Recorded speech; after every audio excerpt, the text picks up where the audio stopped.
then let's talk about our approach to getting this implemented. I know you talked about a really quick turnaround. I'm sure it had something to do with the pandemic and this modern hybrid workforce where people were feeling disconnected and not knowing how to even interact with their teams. So what did that approach look like, and why did it have to be now? And when I say it was intentional, we rumbled around with so many different options of implementing. Yeah. We thought about how we could just roll this out in a few days and just ask people to join these virtual calls to receive the message. And then we thought about what the outcome would be if we did it that way. Mm-hmm. Then we thought about the teams and groups and how do we split them up? There are some groups that cannot take time off altogether. So what were we going to do with them? Zach created the most comprehensive spreadsheet that I've ever seen in my life. I didn't know that Excel had the capabilities. I get nauseous when I look at it. I'm with you. We call it the beast. The beast. We're still using it. It's phenomenal. And it contains every employee in OMES, their group, when they went through the class, whether it was rolled out in 5 90-minute workshops, which for some groups was necessary. So we really met the groups where they were at. So Information Services Division, they're kind of all over Oklahoma too. So we did 5 90-minute virtual workshops so they could get the whole series in their teams and groups, but virtually. And then other groups, we managed it to where the managers came to both sessions. The supervisors would come to both sessions of a split group. So half in one and half in another, but they're still going alongside their closest peers, their project teams and things like that. We got to know all of the employees on that level. And I think that's really helped in the outcome that we've seen metrics wise. Sure. But of course, it did take that little bit longer. But we were focusing on quality at that point and the outcome that we really wanted to achieve. So we're at the point now where we're going back into groups, sustaining what they learned, finding out what their experiences have been. And we also catch people, though, coming into the agency. We say that it's our gift to you is here's the language that your team speak now. And then offer it on the statewide learning services schedule too. So if anybody for whatever reason couldn't make it, and Zach tries his hardest to make sure that they get in there with their groups, if they can't, they can catch it on the statewide learning schedule. So they're all accounted for, present and accounted for.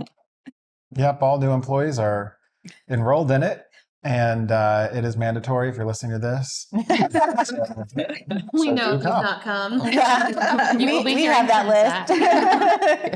You have a cut bait list. I know. But yes, cut bait on this one. Yes, new employees, they do get brought into that, like I said, monthly. And then after that, we bring them back for part 2. So they are known, we let them know, new employee onboarding, that your teams have already gone through this. This is stuff that you're going to hear. You may have already heard a little bit of it. This is part 1. We're going to bring you back in a month, part 2, and then we're going to continue on with your groups as far as sustaining learning.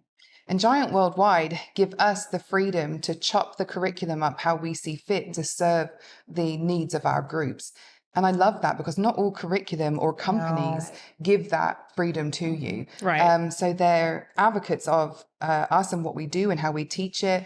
In fact, Jeremy Kubicek regularly checks in with us and says, what are you doing with the tools that are new? And we think that we're able to kind of lead the way there, especially with government organizations. Yeah. And perhaps we're making an impact nationwide and even globally. I want to point out, just for some of my other guardians out there, or people who want to hear the credentials of 5 Voices and why should we listen to it, they are also working with the OU football team. And so I think, for some of you, that's all you need to hear. The OU football team is doing it. I mean, don't you want to know what Dylan Gabriel's voice is? Yeah. Brent Venables for sure. Yeah. He's a something. We don't assume anyone's voice. No, we don't. We just want to know. Stay curious. Yep. So you said DHS kind of started this and then pretty much rolled it all out to OMES. Have other agencies contacted you guys? Do you plan on doing it all, statewide? What's next? Are you saying we need a 30,000 person rollout plan? The sweat stopped me. My right eye just started twitching. Already has 12 more tabs added. I've been waiting for this moment. I'm not automate yet. What will he dream of tonight? We now know. You're welcome. We just have to get a big enough space. We got to be able to hold more than like 15 people per class, because 30,000 people at 15 a thing. We do get calls from other agencies that have heard about us and have heard about our work and inquire about it. And we do have a whole other division now that is set up. Sophie, can you tell us about that? Exactly. So because of that chatter that there was statewide and some of the other agencies catching on and implementing it in various ways, we have a Learning Coalition sub-channel where those agencies that are subscribed to Giant Worldwide and Five Voices, all us training folk are in that team channel, and we can kind of rumble around with what are we doing to implement, how is it going, what are the outcomes. But also with that, we've just started offering it on the statewide learning services catalog for those employees of agencies that are not privy to that yet. They can get it there. And then also in our organizational development consultative services unit, what we do is start with Five Voices. It's such a fantastic foundational piece. And then we can start scaffolding that learning and just building off that level of self-awareness with some of the other challenges that they might be experiencing. So how long from conception to getting it working at OMES, how long did that take? What kind of turnaround? Did we start in June? Gosh, I mean, I started in April, so it had to have we been started June. planning it in April and started rolling it out in June, because we Wow. brought on new employees at that time. At that point, it was just Sophie and I, and we brought on new staff, the team, and we had to get them up to speed with the Five Voices. And so we had a couple months of getting up to speed and planning things, and then we started rolling it out in June of 21. Is that right? that would be July or August is when we started really rolling it. We It was planned 21 though. What day? planned it in June. It's been going on for just over a year. Yeah. Well, I started learning Five Voices on my first day. Yeah. Like literally swim. logged in under Sophie's account, and I was like, okay, yes, ma'am, I will do this. So yeah, I think we kicked it off July 2021. Some groups had already started going through it. I know we got to get PA through it first. You guys were kind of we ran some pilot projects. Yeah, you were our pilot project. And then we were really able to hit the ground running with other divisions. And now we just have one division left. So I came from another state agency that obviously was not doing Five Voices or anything, hadn't heard of it. And when I got hired on, my previous manager, she was like, hey, we talk this. This is our language. This is what we do. She's like, here's where to go take the test. Figure it out. They'll take you through training, but just so when we start talking about it, you know what we're talking about.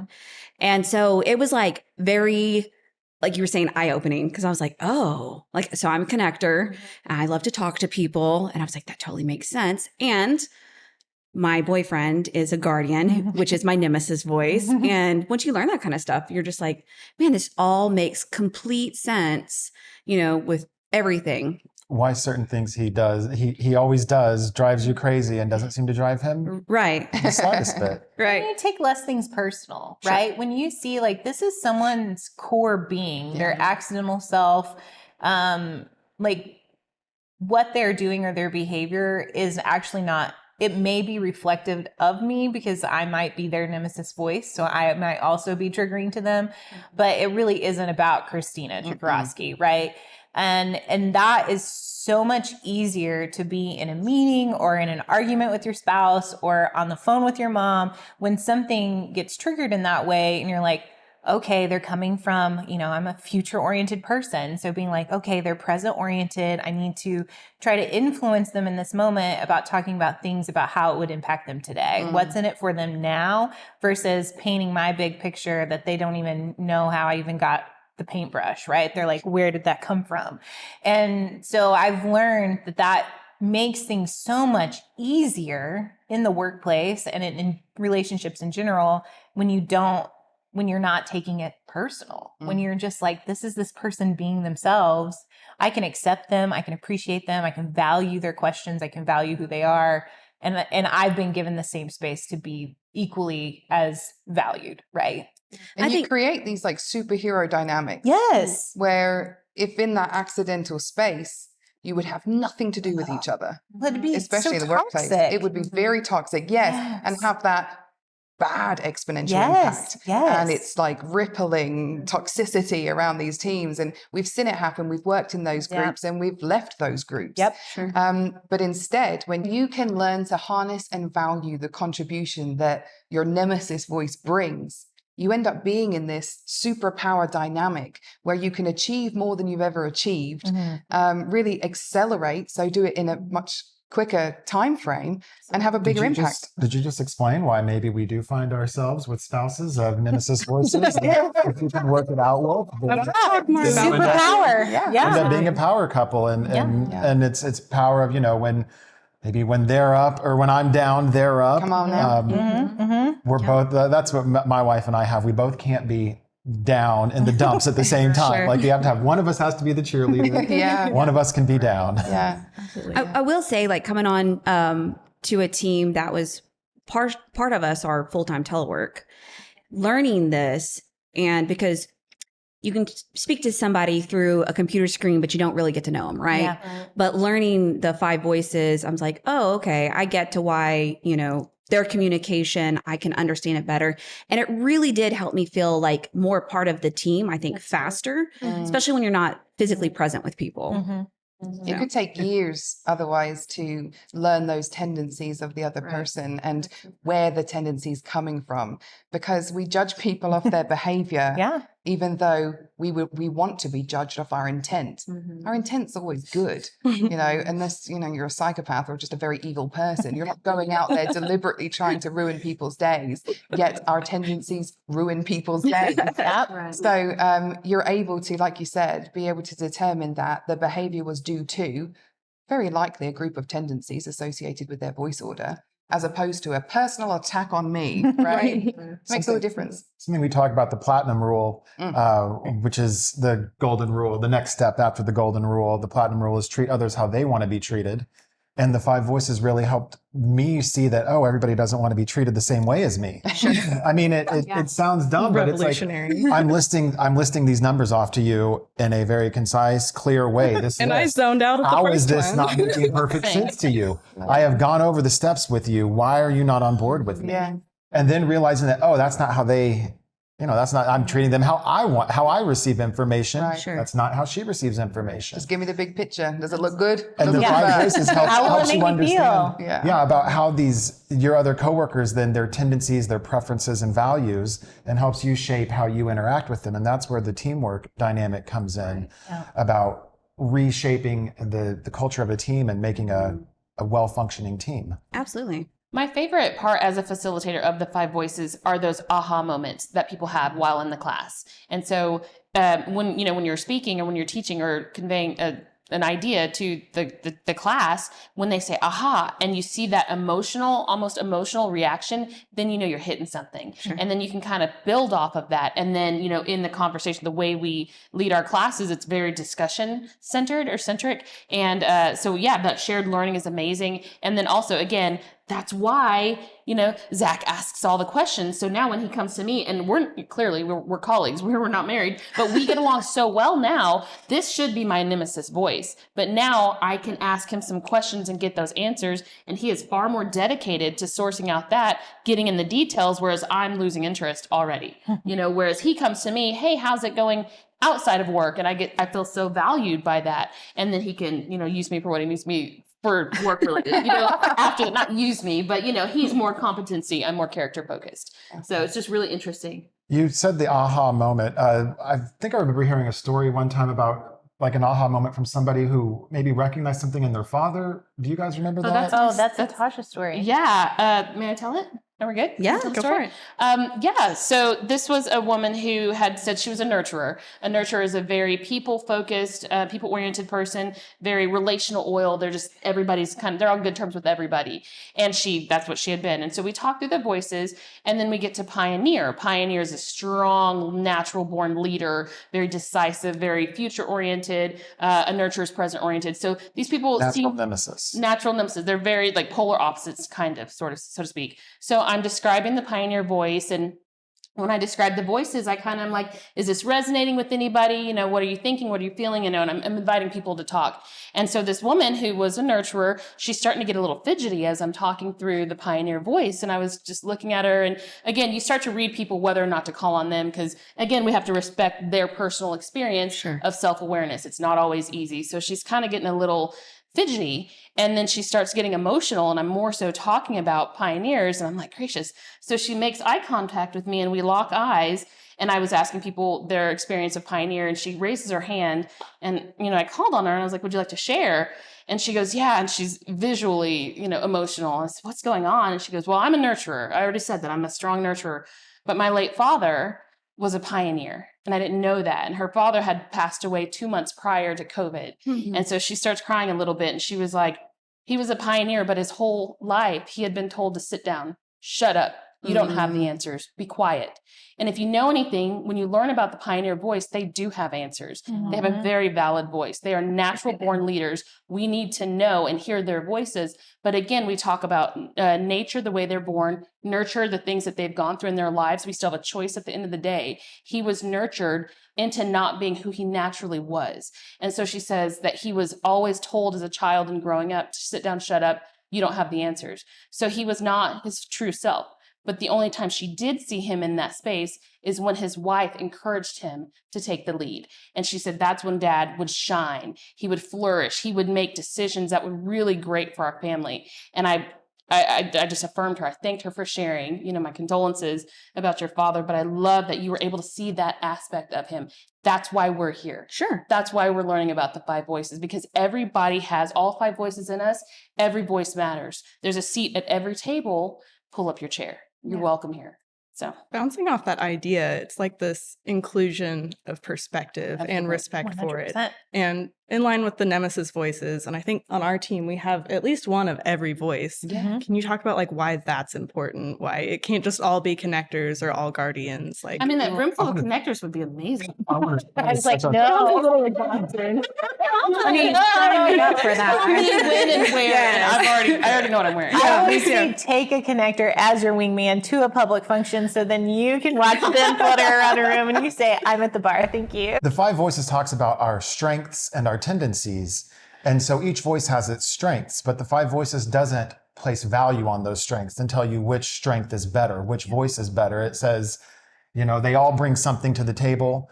And then it's within each individual, we determine where those values are. For me, I place a lot of value with the tendencies of the guardian and that sort of thing. Those are my value sets. And so that's how I come out. For Christina, she has different values. The 5 voices isn't saying which one of us is correct or better. It's just saying, hey, acknowledge that you have different values. And with those, you have different strengths. I think we create these social norms where we're expected to be everything at all times. Yeah. And the reality is, I would be exhausted if I was to be all of the voices at the same time leading at the beginning. So your foundational voice. Now, I'm a connector in my sleep. It's what I do very naturally. But to be able to know the strengths and the voices on the team mean that when the situation arises that needs a pioneer, yes, I can flex into that pioneer voice if the need is for me to do that. But if it's not, can I harness the strength of the pioneer on our team to be able to do that? And when you're working in conjunction with the voices and your strengths, what we find is it's a very inclusive environment where it doesn't matter that you've got skills that I don't have. I'm not concerned about that. I'm more concerned with all of us being able to contribute where we should contribute. Inclusion is really where somebody identifies they have a privilege and they share it. And privilege can be shared, but only by those who have it. So when you understand education like this, you now have a privilege. And that's something that, because you've got it, you can now share it. And so when we have teams operate in that space where their voice is valued and they're called up to the voice platform when the situation arises, they're experiencing it and they're sharing that. They're telling other people about their experience and helping people along their 5 voices journey. And I think that's really something wonderful that we're able to provide to OMES and now statewide. think sometimes not having that balance results in a scarcity mindset. Oof, yeah. Right. And that in itself causes people to react in a certain way and become really unintentional versions of themselves if they feel like they're not getting enough attention, they're not getting enough praise, they're not getting, enough wins, they're not getting enough projects. When really at the end of the day, if they were able to take, a moment of self-awareness to realize like, Zach got that task because Zach is really good at spreadsheets. If I had to do that task, it would take me 4 days. Zach can do it in 15 minutes, right? Tasha got that task because she's so good at being customer focused. If I had to do that, I would go home and stare at the ceiling for the rest of the day because I would be so physically drained. Could I do either of those tasks? Sure. Yeah. Is it a lot easier when they do it for me or they do it for the team? Yes. And it'll be a far more excellent project, service for our staff, for our customers and everything. If the people that are doing the things that they are the best at, that they shine the brightest at, we give them that light. Which then leads into increased job satisfaction. Yeah. I am valued for what I bring to the table. And the 5 voices helps me to identify, I know who I am, but my strengths, it puts language and words to what I've already experienced as a human, right? And not only that, puts words to it, but then say, okay, this is what I have to offer. And yes, I want it. Yes, I want to use it. And at the end of the day, I feel accomplished. Like I really made a difference in the lives of my colleagues, in the lives of the people in my class, or even outside of work with this information. It's amazing. So well said. We keep talking about strengths. 5 Voices helps you identify some strengths. It lays out kind of all the different strengths that you could have. And it says, hey, based on, how you answer these questions, you likely have these strengths. It's not saying you necessarily have these strengths or weaknesses. It's saying based on the other information, you likely fall in here. This is a good start for you to identify your strengths. And for me, that was really great because honestly, I thought I was strong at everything. You are. I am. I thought I was really good at everything. But then hearing the 5 voices and then seeing connectors and creatives who are strong in that. And I say, oh no, I'm not. I'm not creative. Like I don't share these strengths at all. I think about the future out of necessity because we all have to access those voices. Sure. That is not a strength of mine. Like we said, we all put on the hats. That doesn't mean we're great at it. And the 5 voices help me identify some of my strengths, intangible strengths, be it like spreadsheets, process-oriented, asking questions, looking for holes in things. And then they know they can come and use my strength. Once I've identified it, I say, hey, these are my strengths. Yep. Feel free to use them. And we've done that. And so the 5 voices, again, helped us unlock just a language to put to our strengths. These are my strengths. It's a journey of exploration. You have to stay curious. There's no boxing anybody into anything, but it's about analyzing situations. What did you bring to it? And then being able to, if you wish, make some changes to some of your behaviors in certain situations. And here are tools. Yeah. 60 tools. Yeah. Right. Well, are there any other closing comments or anything else you want to add before we kick off this episode? Kind of further the learning for 5 voices. Not only do we have the standard kind of 5 voices workshops that we put everyone in OMES through, we also have continued content for OMES employees. We have a Teams channel where we just talk every week kind of about the tendencies of voices or the weaknesses, how to keep them healthy. We talk really specifically about the 5 voices and the 5 voices tools, but through Statewide Learning Services, we offer monthly webinars where we break down the tools from 5 voices. We have workshops and training opportunities within OMES that are the OMES High 5 that align with the key drivers of the OKC's results. And those are also 5 voices tools. So we have a lot of content coming out in small bite-sized pieces as well, like a 90-minute webinar or a 90-minute in-person class, that kind of stuff that people can go and explore more about the tools and more about the voices. Well, thank you guys so much for joining us here today. This has been such a great discussion. You guys do phenomenal things for our agency. We are really lucky to have you, and we cannot wait to see what you guys are going to pull out next. Thank you. Neither can I.